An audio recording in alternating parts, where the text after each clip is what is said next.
Hello बच्चों, welcome to Sunlight coaching centre. आज हम बताने वाले हैं सीएचएस के जो चैप्टर आपको हम पढ़ाए थे, फोर्स, प्रेशर, डेंसिटी और क्या था, इससे रिलेटेड जो क्वेश्चन है आज हम आपको करवाएंगे। जैसे क्या दिया गया है, पिछले में हमने पढ़ाया था क्या, दाब, बल और घनत्व के बारे में, आर्किमिडीज का सिद्धांत भी बताए थे। ठीक है, आज उससे रिलेटेड क्वेश्चन लेके आए हैं। देखते हैं क्या है पहला क्वेश्चन। जैसे कहा कि force acting on a unit, ठीक है, एरिया इज कॉल्ड, क्या बोला है, एकांक क्षेत्रफल पर लगने वाले बल को क्या कहा जाता है। देखो, एकांक क्षेत्रफल पर लगने वाले बल को हम क्या कहते हैं, दाब कहेंगे। तो इसका आंसर क्या आएगा, दाब। तो ध्यान से देखिएगा क्या बोला गया, force acting on a unit area is called, क्या कहलाएगा, प्रेशर। क्या कहलाएगा, प्रेशर। अब ये कैसे होता है, तो देखो हम क्या जानते हैं, pressure is equal to force upon area. तो क्या बोला है, क्या बोला, force acting on a unit area, क्या बोला, यूनिट एरिया अर्थात एकांक आयतन। ठीक है, एकांक आयतन पर लगने वाले, एकांक क्षेत्रफल पर, एकांक क्षेत्रफल क्या बोला, यूनिट एरिया अर्थात एकांक क्षेत्रफल पर लगने वाले बल को क्या लग रहा है भाई, एकांक क्षेत्रफल पर क्या लग रहा है, ये बल लग रहा है, जिसको क्या बोला गया, pressure, that is called pressure. ठीक है, तो क्या बोला, force acting on a unit area is called pressure. तो इसका सही आंसर क्या हो जाएगा, डी। तो दूसरा क्वेश्चन देखते हैं, क्या बोला है, फोर्स, देखो यूनिट ऑफ फोर्स इज, क्या है, बल का मात्रक क्या है, यूनिट ऑफ फोर्स, फोर्स की यूनिट क्या है, हम क्या देखे थे, फोर्स इज इक्वल टू क्या आता है हमारे पास, एम इंटू में जी। अब ये क्या हो जाएगा, एम का यूनिट क्या होता है, एम की यूनिट किलोग्राम, ठीक है, इंटू में जी की यूनिट क्या होती है, मीटर पर सेकंड स्क्वायर। तो आप देख लीजिए इसमें ऑप्शन कौन मैच कर रहा है, kilogram metre per second square. इसका सही आंसर क्या हो जाएगा, kilogram metre per second square. आगे देखते हैं तीसरा क्वेश्चन, क्या बोला है, the atmospheric pressure at sea level is nearly, तो क्या होता है, समुद्र तल पर वायुमंडलीय दाब होता है। तो कितना होता है भाई, समुद्र तल पर वायुमंडलीय दाब 10⁵ पास्कल होता है। कितना होता है, 10⁵ पास्कल। तो देखो कहाँ मिल रहा है, यहाँ पे बी आंसर इसका मिल रहा है। तो 2 और 3, 3 2 5 हो जाएगा हमारे पास। ठीक है, तो इसकी 10⁻⁴ कितनी हो जाएगी, 5 पास्कल। ठीक, आगे बढ़ते हैं, तीसरा क्वेश्चन, चौथा क्वेश्चन हमारे पास क्या रहा, कहा है प्रेशर इनसाइड, ठीक है, pressure inside a liquid increase with, तो क्या बोला, द्रव के अंदर अगर दाब बढ़ता है तो किस स्थिति में दाब बढ़ेगा, अगर द्रव के अंदर दाब बढ़ रहा है तो किस स्थिति में दाब बढ़ेगा, बताओ भाई। पहला ऑप्शन क्या दिया गया, इंक्रीज इन डेप्थ अर्थात गहराई बढ़ाने पर।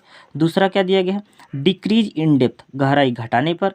तीसरा क्या दिया गया, क्या क्या, डेंसिटी अर्थात घनत्व घटाने पर। देखते हैं, डिक्रीज इन डेंसिटी घनत्व घटाने पर। नन ऑफ दिस, इनमें से कोई नहीं। तो इसका सही आंसर क्या होगा, हम जानते हैं क्या, द्रव के अंदर जैसे नीचे नीचे हम जाते हैं अर्थात गहराई में जाते हैं तो जो द्रव का दाब हो क्या होता है, बढ़ता है। अर्थात क्या हो जाएगा इसका आंसर, चौथे का आंसर हो जाएगा हमारा A, option number A, increase in depth. आगे देखते हैं अगला क्वेश्चन क्या है हमारे पास, देखते हैं क्या कहा है, हु व्हेन, क्या बोला है, when 30 Newton force act on 120 cm square area the pressure. तो अब बताइए क्या होगा, क्या है, जब आप कितना 30 न्यूटन का बल लगा रहे हैं, ठीक है, और कितना, किस क्षेत्र, कितने क्षेत्रफल पर, 120 सेंटीमीटर स्क्वायर एरिया पर, तो आपका प्रेशर क्या होगा, ये जो प्रेशर आएगा वो क्या आएगा हमारे पास। हम क्या जानते हैं कि प्रेशर अर्थात क्या, pressure is equal to force upon area. अब देखो फोर्स कितना दिया गया, 30, एरिया कितना दिया गया भाई, एरिया सेंटीमीटर स्क्वायर में दिया, इसको मीटर में चेंज कर लेंगे तो 120 इंटू में सेंटीमीटर को मीटर में चेंज करेंगे तो क्या करेंगे भाई, 1/100 इंटू में 1/100। तो ये दोनों कहाँ चले जाएंगे, ऊपर चले जाएंगे। तो आपका क्या मिल जाएगा, देखते हैं, 30 गुणे क्या आ जाएगा, 10⁴ अपॉन 12, 120। देखो कट रहा तो काट दो, काट दिए तो कितना आ जाएगा हमारे पास, 12 से भाग देते हैं तो कितनी बार जाएगा भाई, देखते हैं, 12 दूना, ये 30 है तो 12 3 36, 12 दूना 24, तो कितनी बार जाएगा, 12 दूना 24 36 और 12 पंचे 60 हो जाएगा। तो कितना आ जाएगा, यहाँ से देखते हैं, तो 0 पॉइंट क्या आ जाएगा, 0.25 इंटू में 10⁴ 4 के। अब ये देखो ऑप्शन में है, नहीं है ऑप्शन में, क्या 2.5 दिया है, तो क्या करते हैं हम यहाँ से 10 से मल्टीप्लाई कर देंगे, तो हमारा क्या निकल जाएगा 2.5 इंटू में 10⁻³ क्या आ जाएगा 3 न्यूटन पर मीटर स्क्वायर।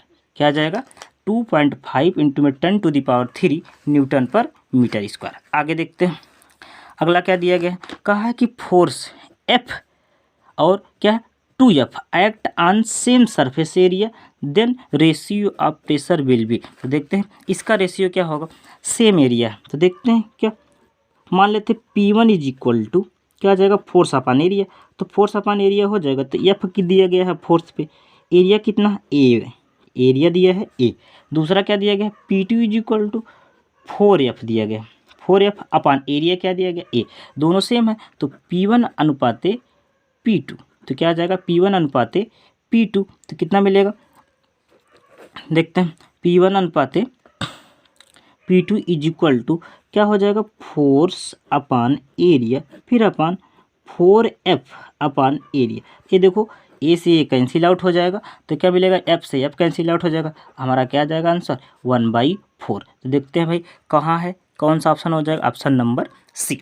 अगला देखते हैं क्या आ जाएगा, जब किसी वस्तु को द्रव में डुबोया जाता है तो इसके भार में क्या आती है कमी आ जाती है, इसका कारण क्या है, हम क्या पढ़े हैं फोर्स ऑफ बायोंसी पढ़े हैं, तो फोर्स ऑफ बायोंसी में अगर आप देखोगे फोर्स ऑफ बायोंसी यही कहता है कि जब कोई वस्तु किसी द्रव में डुबोया जाता है तो उसके भार में कमी आ जाती है, इसका कारण क्या हमारा फोर्स ऑफ बायोंसी उत्प्लावन बल। 8वां क्वेश्चन देखेंगे क्या है, देखते हैं यदि वायु की आर्द्रता क्या है, यदि वायु की आर्द्रता क्या होती है बढ़ती है तो वायुमंडलीय दाब पर क्या प्रभाव पड़ेगा, यदि आर्द्रता बढ़ेगी तो वायुमंडलीय दाब भी क्या हो जाएगा बढ़ेगा, तो इसका आंसर क्या हो जाएगा ऑप्शन नंबर बी। आगे देखते हैं अगला क्वेश्चन क्या है, देखो क्या है अगला क्वेश्चन, इससे रिलेटेड जितने भी क्वेश्चन हैं सब करा देंगे, ठीक है देखते हैं। चलो अगला क्वेश्चन क्या, तैरती हुई वस्तु की क्या बोला गया है, तैरती हुई वस्तु की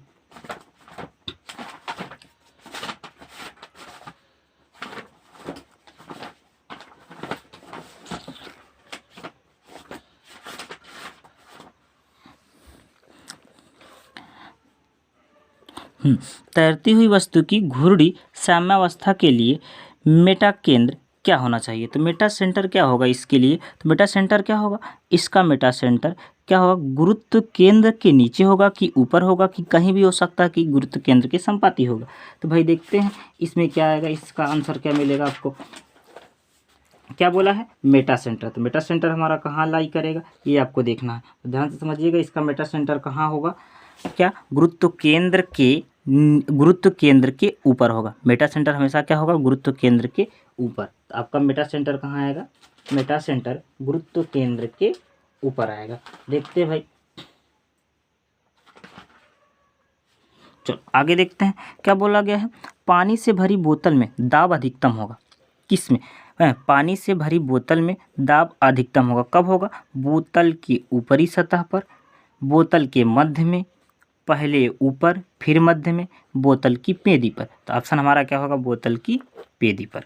अगला क्या दिया गया, 1 किलोग्राम भार कितने न्यूटन के होता है, तो देखो 1 किलोग्राम भार कितने न्यूटन के होगा, तो 1 किलोग्राम भार बोला, तो 1 किलोग्राम भार हम क्या जानते हैं भार बोला, तो W इज इक्वल टू हम क्या जानते हैं M इंटू जी के, तो क्या M बराबर कितना दिया गया 1 किलोग्राम, ठीक है, जी का मान क्या जानते हैं 9.8, मल्टीप्लाई कर देंगे तो कितना आ जाएगा 9.8 के, तो इसका ऑप्शन सही क्या हो जाएगा हमारा ऑप्शन नंबर बी।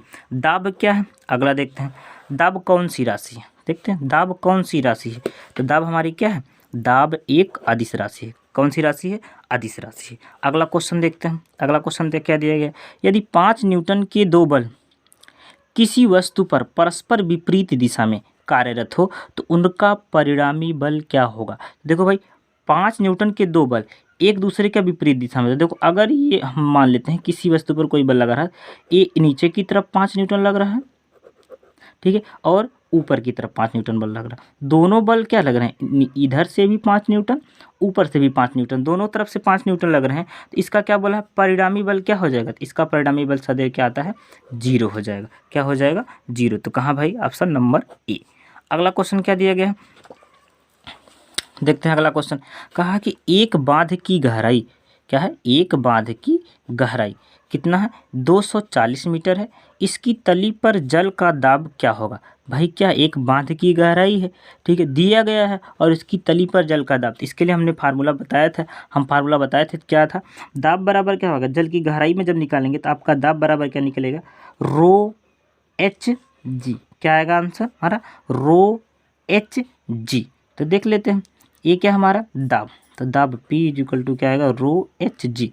देखते हैं रो का मान कितना हमारे पास, रो अर्थात इसका डेंसिटी कितना आ जाएगा भाई, 1000 इंटू में एच कितना भाई, हाइट 240 इंटू में क्या हो जाएगा 10। तो देखते हैं क्या आ जाएगा, 24 इंटू में 10 टू दी पावर कितना आ जाएगा 3 और इधर 2 10 टू दी पावर 5 और एक अंक बाद और दशमलव लगा देंगे तो 1.4 इंटू में 10 टू दी पावर 6, ये हमारा क्या आ जाएगा, न्यूटन पर मीटर स्क्वायर। ऐसे क्वेश्चंस आते हैं, ज़्यादा हार्ड नहीं रहते हैं, ध्यान से देखिएगा, ठीक है। तो ये हमारा क्या निकल जाएगा, 2.4 इंटू में 10 टू दी पावर 6 न्यूटन पर मीटर स्क्वायर। लास्ट क्वेश्चन इसका क्या है भाई, देखते हैं लास्ट क्वेश्चन क्या है। लास्ट क्वेश्चन क्या बोला है कि जल, पारा व स्पिरिट 3 अलग अलग बोतलों में भरे जाते हैं। इसको हम अलग अलग बोतल में भर लेते हैं। भरने के बाद क्या है, किस बोतल की तली पर सबसे अधिक दाब होगा। तो क्या बोले हैं, किस बोतल की तली पर सबसे अधिक दाब होगा। तो इसका सही आंसर होगा क्या, पारे में। किस में होगा, पारे वाले बोतल की तली पर सबसे अधिक दाब होगा, क्योंकि इसका घनत्व भी सबसे अधिक होता है पारे का। तो देख लेते हैं भाई कितना क्वेश्चन हमने किए, 15 क्वेश्चन कर चुके हैं, ठीक है। ये क्या था, दाब से था, ठीक है, दाब था, घनत्व था, फोर्स से रिलेटेड जितने भी क्वेश्चन बनने वाले थे हमने सब करा दिए हैं, ठीक है। आप क्या करिएगा, वीडियो को शेयर करिएगा, हमारे चैनल को सब्सक्राइब करिएगा, ठीक है, और सबको शेयर कर दीजिएगा जो भी CHS की तैयारी कर रहे हैं क्लास 9th की, ठीक है, जिससे उनको भी क्या मिले, फ़ायदा मिल सके, ठीक है। Thank you.